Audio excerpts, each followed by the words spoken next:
بسم الله الرحمن الرحيم. السلام عليكم ورحمة الله وبركاته. برادر خوار عزيز، مرحبا بدرس 22 أروي سلسلة درس اللغة العربية بروينا ورسوم.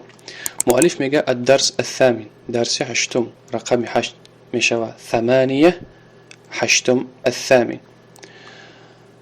هذا الرجل تاجر وذلك الرجل طبيب. إن مارت سودوغارست فاي مارت طبيبست. اسم التاجر محمود واسم الطبيب سعيد. نوم سوداگر محمود است و نوم طبیب سعید است. اسم مضاف، التاجر مضاف إليه. از این رو در اینجا کسره میبینیم. اسم مضاف، الطبیب مضاف إليه. هذا البيت للتاجر وذلك البيت للطبيب. این خانه از آن سوداگر است، وای خانه از آن طبیب است. از آن گفته همین حرف لام، لام تملیک، همین معنا را میده. مثلا لک از آن تو، لکی خطاب به سوی زن، از آن تو، از آن من لی، از آن مایان لنا. هذا البيت لنا. این خانه از آن ماست. هذه السيارة لك. این ماشین از آن توست.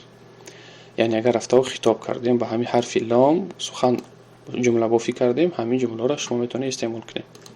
بيت التاجر امام المسجد و بيت الطبيب خلف المدرسة.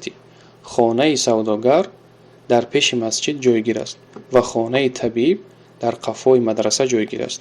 دو کلمه نو، امام و خلفه. بیت التاجر امام المسجد و بیت الطبیب خلف المدرسه. اگر که نام های جهت ذکر کنیم، 6 تا نام جهت های: پیش، قفا، بالا، تک، طرف راست از طرف چپ. همین 6 تا نام های جهت های: امام، خلفه، فوق، تحت، على يمين، على يسار. و اهمیت بده که همینا ظرفی مکانن. امام، خلفه همینا ظرفی مکان میگن. همش مضاف و مضاف الیه. مثلا امام المسجد پیش مسجد، امام مضاف، مسجد مضاف الیه. اگر که تگ مسجد بگیم چی؟ تحت المسجد، تحت مضاف، المسجد مضاف الیه. بالای مسجد فوق المسجد، فوق مضاف، المسجد مضاف الیه. لمن هذه السيارة ولمن تلك. این ماشین از آن کیست و وایش از آن کیست؟ سوال. ولی من تلک. ببینید که یعنی کوتاه میکنن سوالاشون. شرط نیست که تکرار کنیم لفظ السیاره، بلکه با اسم اشاره چکار کرد؟ اکتفا کرد. گفت که این ماشین از آن کیست، وایش از آن کیست.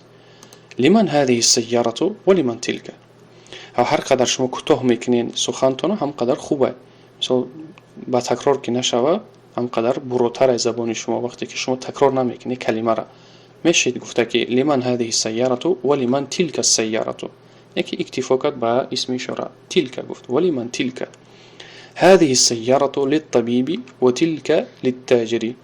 این ماشین از آن طبیب است، ویش از آن سوداگر. للتاجر. بعد دهتون بگیره که حرف لام حرف جره. للتاجری میگیم، نمیگیم للتاجرو یا که للتاجره، بلکه کسره میتیم. للتاجر.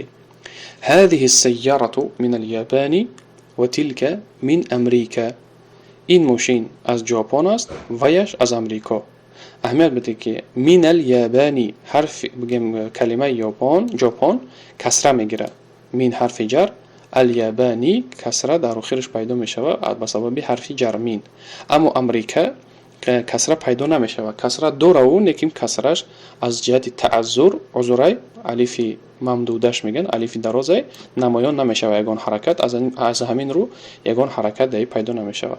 من امریکا میخونیم، یعنی یگان حرکت در او پیدا نمیکنیم. و به همین قدر اکتفا میکنیم. الله برکتتون شه. چقدر همین گفتگو تکرار کنیم برای که مشقایی که بعد از همین گفتگو میایه علاقمند رابطه سخت داره با همین سوال جواب نسبت همین گفتگو. نام مرد چیست، نام سوداگر چیست، نام فلانی طبیب چیست. گفته ماشینی وای طبیب از کجاست، ماشینی سوداگر از کجاست. گفته سوال جواب میشود. با تلاش باشه، با اخلاص باشه و در پناه الله. و السلام علیکم.